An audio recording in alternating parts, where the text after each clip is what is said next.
Hey guys, Solomon here. I hope y'all are having a great day. In today's video, I'm going to be showing my most recent game, and the reason I'm posting this on the channel is because I think this is the most underrated gambit in all of chess.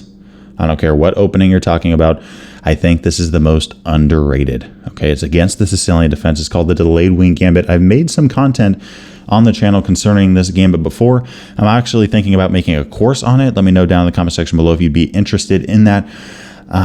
But guys, I mean, the depths of how far this opening can go to get the opponent in trouble. It really is amazing. Okay, I learned it from Simon Williams, the Ginger GM, a few years back, and I've grown in my understanding of it, and I've made my own tweaks and stuff like that. But what makes a gambit dangerous? First off, I think rarity is huge. Okay, if everyone knows what a gambit, like for example the Stafford or the England or all that kind of stuff, those are dangerous gambits, right? And people fall into them, but people know what they are, right? So if you go to an over-the-board tournament, or if you've studied for them, you know what to do. You know how to refute the England. You know how to get a solid game there. You know what to do against the Stafford. You know all these kind of things. The Delayed Wing Gambit is so rare that many players don't even know what it is. I played the Sicilian Defense for 7 years as black, and I did not know what it was. I had never heard of it. Okay. And the amount of time I put into the Sicilian was ridiculous, and I still had never heard of this opening. So rarity is huge.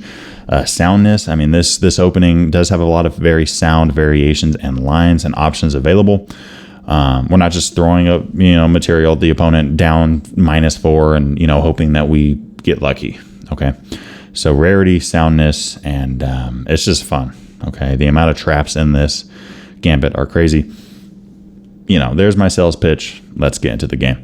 I play this move E4. We see the Sicilian Defense, right? And there's a lot of good options against this, many of which we've covered on this channel. I mean, all of these highlighted moves are moves that we've covered on the channel and, have looked at in depth.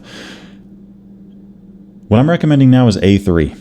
Now, this move might look ridiculous, and it does. And let me take back the whole it looks ridiculous, okay? It just does. This is also called the Mangarini Variation, by the way. But I go with the Delayed Wing Gambit. A lot of people do because we're not playing the Wing Gambit right away, right? We're delaying it with A3. Now, what this does is it gives the opponent the opportunity to play Knight C6 or E6, looking to really crash down on this square. Okay, I see the move of Knight C6 all the time, and this is my favorite move to play against because you know what? We're playing B4 anyways. If you take, we take back. If you don't take back, we can kind of play B5 whenever we want to, kicking that knight around. And if you do capture, we play C3, and the moment your knight goes back, we push with D4. We have a very nice center now. Very nice central control. From here, we're going to be able to develop very easily with, knight F3, bishop D3, castling kingside. Great central control. It's going to be very, kind of easy for our pieces to develop and get active in this game. And because of that, black oftentimes doesn't play quiet little moves. They'll oftentimes strike in the center. But against this, you're going to take and you're going to play Knight A3. A ridiculous looking move. But one misstep from black and this thing could be over. Okay, I want you to memorize that, okay, if you're interested in this opening. E4, right, A3, B4. Let them take. Let them do all that. C3, take the center. When they play D5, capture back, Knight A3. What is the purpose of this move? Why is this one of the most dangerous moves in opening theory against the Sicilian Defense? It's because we're looking to play the move of Knight B5. Now, in this game, my opponent played A6, which I've seen all the time. I see it all the time. Is it a good move? No. Is it the best move for black? Not at all. Okay, but it is an option. Okay, but what are some things that I see all the time at my level? I see E5. And it makes sense. I mean, from the black perspective, white, I mean, what is this? This just doesn't look dangerous to me at first sight. Let's go after this guy, right? I mean, if they take us, we can trade down, we can take, we're chilling, right? What's the problem here? We have Knight B5. We're threatening a powerhouse fork now, forking the king, queen, and rook. Oftentimes, black will go back to stop it. We play D5. The knight runs away. Let's kick the knight again. Okay. If you go Knight C6, we play Knight C7. If you run away to G6, we play Knight C7. And when the king runs, guess what? That's game over. That's it. Right. What else do I see? I see this move of Knight F6. In that case, guess what? We're playing Knight B5 anyways. Attacking that square. Oftentimes, black will play Queen D8. In this case, you can play D5. Okay. Now, if black takes that pawn with the knight, first off, if they take with the queen, I mean, thanks for the queen. Okay. If they take with the knight, we're going to capture with the queen. Beautiful idea, because we're going to lure that queen out. If you don't take, then that's fine. We're still at material. But if you do take, we're still going to check powerhouse fork, take the queen. We're up a pawn. Great activity from our pieces. Even the pieces that haven't moved are pretty active at this point in the game, with a lot of potential.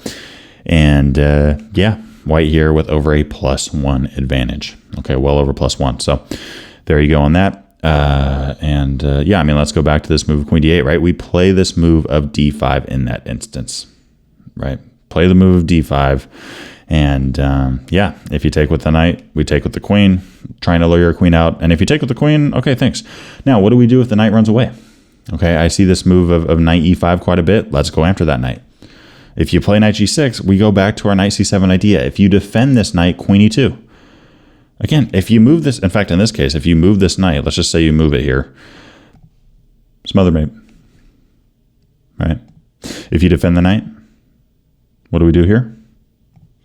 Knight f3. Keep going after this guy, right? Yeah, I mean, against knight takes, we could even take with the g-pawn, because again, if you make some kind of move here like a6, knight d6, smother's mate, that's it. The king's done. Okay, so when we take that pawn, black has to be careful here. The computer move is knight e5, but even this is over +3 for white. We're going to take that knight off the board, take with the queen. Yet again, knight c7 is a threat. King f7 can be played. There's so many good moves here. Rook g1, bishop c4. I kind of like the move of rook a4. I mean, this is just fun attacking chess, right? I mean, talk about a rook lift. I mean, on steroids, just going after that king. Rook g1 on the way. Knight c7 ideas in the air. Once you check that king, you can start to look at bishop c4 stuff. Black's just not going to survive this game very long. Okay, so those are a lot of different things that I see when playing this move of knight a3. Almost every single one of my games, probably 90% plus of the time, I get a winning position within the first 15 moves. But in this game, we have the move a6. Now, the computer move here is actually knight c4. Okay, and it's a really, I mean, it's a strong move, going for b6, threatening to fork. You know, if black runs away, we can start to kick that knight around. There's a lot of potential there for white. In this game, I played the move of knight b5, though. Okay, still a solid move. And this is actually just about dead even, according to the engine. But this is one of those positions where white kind of has a wide ceiling, a wide range in terms of, can we make a mistake, right? If we don't play the perfect move, that we could still have a solid position. Black's ceiling of error is tiny. They really have to play well. The only move that gives them a dead even position here is dropping that queen back to d8. That's the only move. Anything else, white is simply better. Okay. Once we see that, we can play this move d5. Again, there's only one move here, according to the engine, that gives them an even game. Now, the next two moves with knight e5 and knight a7 are also solid options, but we're still going to have a very fun game there. If a move like knight e5, let's go after that knight with queen e2. If a move like knight a7, we could take, right? Yeah, knight a5 is the best move here against that queen a4. We're threatening mate, we're double attacking that knight. So many fun ideas there for us in a position like that. In the game, we have a takes b5. This is a very common mistake. Very common. Okay, now earlier, if you were wondering why against knight b5 black didn't take, it's because this rook would be hanging on a8, and that's exactly what happens in the game, right? A little bit later, but once they take, remember, in this opening, we play a3, then we take back. We're not just getting central control. We're not just getting attacking chances. We're getting an active rook that hasn't even moved, and if this pawn ever takes, thank you for the rook. And now we're pinning your bishop to your queen, as well as your whole back rank. And okay, I mean, here in the game, my opponent played the move of knight e5. I take with check. When the knight drops back, knight f3, I throw my knight into e5. I throw my queen here. Notice the amount of pressure I'm trying to put onto this knight before black is able to just, deload the pieces and castle. Queen c7 was played. I'm now able to take that knight, which black couldn't stop. I mean, we're going to take that knight no matter what. Knight captures back, take with check again. In the game, my opponent played king d8. The reason for that is if queen takes d7, rook takes c8, checkmate it, move 18. Okay. And going back, when I did see the move king d8, I just take with check. I capture back. We're up 9 points in material right now. You know, bishop f4 check. Let's just go after that king. e5 was played. I capture back. We're now up 10 points in material, and this rook is going to fall. Everything's under attack. I mean, black's whole army is simply wiped out.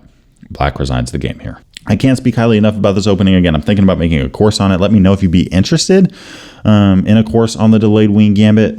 You know, I'm a really big fan of this opening, and, you know, not every variation is just crushing for white. Okay, I'll be honest about that. But this line of knight c6 is tough for black. Okay, and even if black plays the best of move, which right now when I look at Stockfish, it's kind of funny. It is telling me knight c6. This is dead even position. So this isn't one of those gambits where if you play a3, let's just hope everything goes okay. You're okay. You're going to be okay, right? This isn't one of those gambits where you go down a bunch in the evaluation and you hope you get lucky. There's a lot of solid lines and ways that you can play this, even if the opponent has heard of it before, but oftentimes they haven't heard of it. The rarity, that's when the rarity comes in. You play b4, right? You go crazy here, c3, take the center, and if d5, take that guy, knight a3, knight b5 on the way. If e5 or knight f6, knight b5, great position for white. And if a6, you can play knight b5 or knight c4, looking at that new vulnerable square of b6. Let me know your thoughts down below. Hey guys, I hope you enjoyed today's video. I wanted to give a big shout out to my Patreon supporters for the month of February in 2024. You guys have been amazing. I'm extremely blessed to have you guys as part of the Patreon family. There's exclusive benefits that you gain by becoming a member. So, you know, I highly recommend that you check it out and consider it. It's been great to, you know, hang out and get to know the patrons that have joined thus far. And I hope to see you there soon. Have a good day.